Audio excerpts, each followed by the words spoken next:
Hello students, आज करते हैं क्लास 9th के लिए एक्सरसाइज 2.5 क्वेश्चन नंबर 15।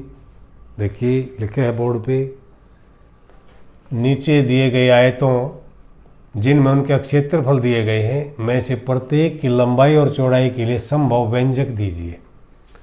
अब ये किसी आयत का क्षेत्रफल दिया हुआ है और एक आयत का क्षेत्रफल ये दिया हुआ है। हमने करना क्या है, इसकी लंबाई चौड़ाई बतानी है आयत की कितनी होगी। अब क्षेत्रफल जब हम निकालते हैं आयत का तो हमें पता है लंबाई गुणा चौड़ाई को हम क्षेत्रफल कहते हैं।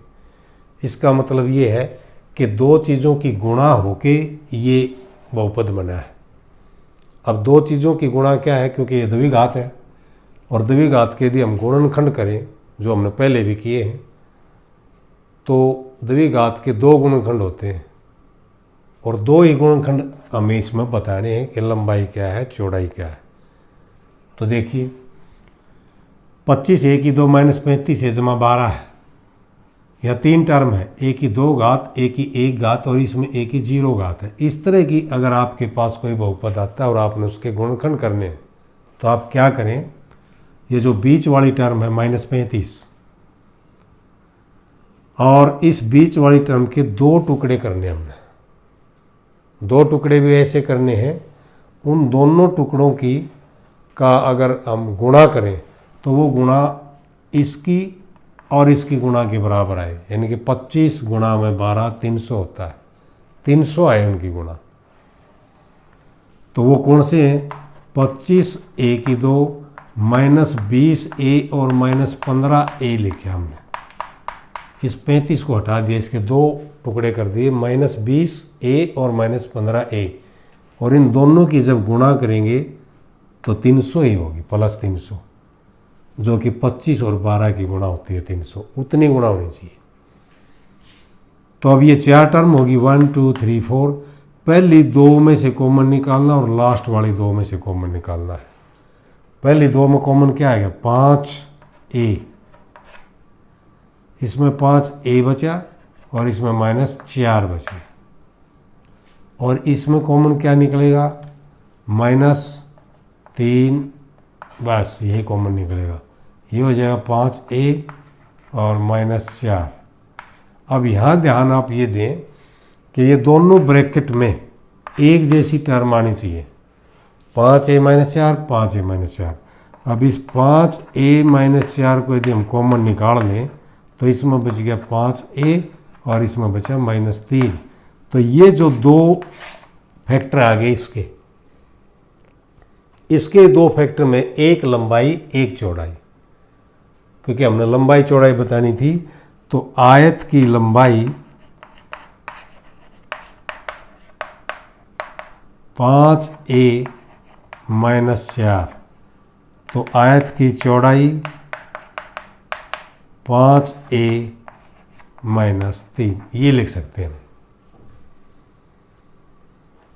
इसमें भी इसी प्रकार से करेंगे। इसमें बीच में टर्म क्या है, 13 है, +13। इस +13 के भी दो ऐसे टुकड़े करेंगे जिसकी गुणा इन दोनों की गुणा के बराबर हो।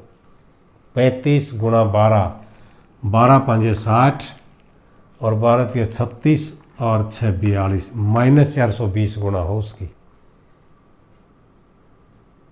तो इसमें क्या करें, अब हमें एक चीज़ का तो पता लग गया है कि 13 के जब दो टुकड़े करेंगे उन दोनों टुकड़ों में एक प्लस का होना चाहिए, एक माइनस का होना चाहिए, तभी तो उनकी गुणा माइनस में आएगी। तो इसमें यदि मैं ये देखता हूँ 35y की 2, अगर यहाँ प्लस 28y, एक तो हमने ये लिया 28 और एक लिया -15y -12, 28 और -15 की जब गुणा करेंगे तो 15 8 120, असल 12, और 15 दूनी 30 और 12 42, इतनी गुणा हो जाएगी। यानी कि इन दोनों की गुणा इसके इक्वल होनी चाहिए। अब इन दोनों में से कॉमन निकालना है और इन दोनों में से कॉमन निकालना है। इसमें कॉमन क्या निकलेगा, 7 दोनों को डिवाइड करता है, 7 चौका 28, 7 5 35, तो एक तो 7 और एक y, तो ये हो जाएगा 5y + 4, ये बच गया। इसमें कॉमन निकालने के बाद, और इसमें कॉमन निकालें, माइनस तो दोनों में है, और हम 3 निकाल सकते हैं क्योंकि 3 दोनों को डिवाइड करता है। ये बच जाएगा 5y, और ये क्योंकि माइनस हमने कॉमन निकाल ली इसलिए प्लस हो जाएगा, 3 से डिवाइड करेंगे तो 4। अब ये दोनों में सेम आना चाहिए, 5y + 4। इसको दोबारा से कॉमन निकालेंगे, 5y + 4, तो इसमें बचा 7y और -3। तो ये जो 2 फैक्टर हमारे आए, एक को हम लंबाई कह सकते हैं, एक को चौड़ाई कह सकते हैं। तो आयत की लंबाई 5y + 4 और आयत की चौड़ाई 7y - 3। इनमें लंबाई चौड़ाई कोई फिक्स नहीं है कि यही लंबाई है ये चौड़ाई, ये लंबाई हो सकती है ये चौड़ाई हो सकती है। इसी प्रकार इसमें हमने ये लंबाई ली है ये चौड़ाई ली है, हो सकता है ये लंबाई और ये चौड़ाई हो, तो इनमें से ही मतलब एक लंबाई है एक चौड़ाई है। इस प्रकार से हम इसको कर सकते हैं 16। और इसके 2 पार्ट्स हैं, देखिए। घनाभों क्यूबॉइड्स यानी कि जिनके आयतन नीचे दिए गए हैं, विमाओं के लिए संभव व्यंजक क्या है। ये घनाभों के आयतन दिए गए, एक घनाभ का आयतन ये दिया गया है, हमने निकालना क्या है, इनकी विमाओं के लिए जो संभव व्यंजक क्या है वो बताना है। यानी कि हम घनाभ का जब आयतन लिखते हैं तो लंबाई गुणा चौड़ाई गुणा ऊंचाई होता है घनाभ का आयतन, और वो आयतन ये है। तो इसमें ये बताना है कि लंबाई चौड़ाई और ऊंचाई वो क्या है इस घनाभ की। इसी प्रकार उसमें पहले ये लीजिए, इसके हम गुणनखंड करेंगे। इसमें 3 गुणनखंड आएंगे, जिसको हम एक लंबाई कह सकते हैं, एक चौड़ाई कह सकते हैं, कि ऊंचाई कह सकते हैं। यानी कि वो इसकी विमाएँ होंगी इस घनाभ की। तो इसमें जैसे इसके फैक्टर करें तो पहले देखिए इन दोनों टर्म में कॉमन क्या है, कॉमन है 3x। 3x कॉमन निकाला तो यहाँ x - 4 ये बचे।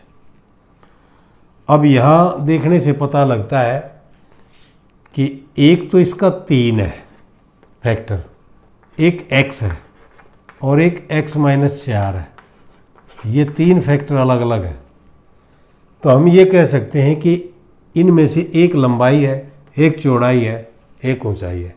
यानी कि उस घनाभ की विमाएँ ये हैं, हम लिख सकते हैं घनाभ की विमाएँ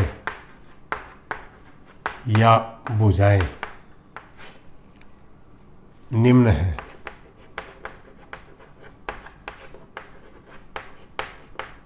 ये होंगी।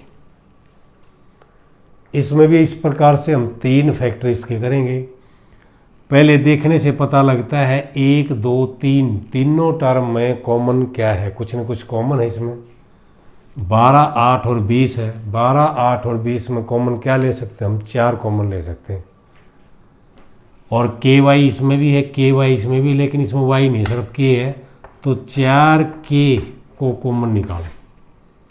4K को कॉमन निकालेंगे तो इसमें क्या बचेगा, 4K से भाग देंगे, 3K बाहर ले गया, 3Y की 2, इसमें क्या बचेगा प्लस 2Y, और इसमें क्या बचेगा -5 ये बचेगा। और कॉमन हमने 4K निकाल रखा है। अब इसके अंदर जो ये है हमारा एक बहुपद है, इस अंदर वाले बहुपद के फिर 2 फैक्टर हो सकते हैं। क्या हो सकते हैं वो, क्योंकि ये 2 घात y की या 1 घात या 0 घात वही जो पहले वाला क्वेश्चन में हम करते आए हैं कि इस तरह की अगर कोई द्विघात बहुपद है और उसके फैक्टर हम करें तो बीच वाली जो टर्म है 2, इस बीच वाली टर्म के 2 टुकड़े कर दें और उन दोनों की गुणा इनके बराबर हो, -5 और 3 की गुणा के बराबर यानी कि -15 हो। तो 2 के टुकड़े क्या करें जिसकी गुणा -15 हो। देखिए 4K बड़ी ब्रैकेट लगाता हूँ मैं यहाँ, और इस 3Y है, 3Y की 2 तो है, यूँ का यूँ लिख दिया मैंने। इसके टुकड़े करने हैं 2Y के जिसकी गुणा -15 हो। यही दोनों हो जाएंगे, +5Y और -3y, इन दोनों को ऐड करेंगे तो 2y ही होगा, और गुणा करें तो -15 हो जाएगा, और लास्ट में ये -5 है, ये कर दिया मैंने। अब 4 के, अब इन दो में से कॉमन निकाल लो और इन दो में से कॉमन निकाल लो। इन दो में कॉमन क्या है? y, तो हमने y कॉमन निकाला तो इसमें बचेगा 3y + 5, और इसमें कॉमन क्या निकाला? माइनस कॉमन निकाला, ये भी 3y + 5 हो जाएगा, क्योंकि दोनों साइन चेंज हो गए माइनस बाहर आने से। अब ये 4 के इंटू ये कॉमन निकालना अब दोबारा से, 3y + 5, 3y + 5 कर दिया मैंने, कॉमन निकाला तो इसमें y और इसमें -1 होता है यहाँ, जब कुछ नहीं लिखा। तो ये है वो 3, 1 2 3, ये तीनों उस आयत में इस घनाभ की विमाएँ हैं। तो हम लिखेंगे घनाभ की विमाएँ या भुजाएँ। 4 के 3y + 5 और y - 1, ये इसकी 3 विमाएँ। और इस एक्सरसाइज में, क्योंकि ये लास्ट क्वेश्चन है, इसको मैं यहीं समाप्त करता हूँ। मुझे उम्मीद है कि आपको बहुत अच्छी तरीके से समझ में आए होंगे। इस चैनल को आप सब्सक्राइब ज़रूर करें, वीडियो को शेयर करें, लाइक करें। Okay, thank you.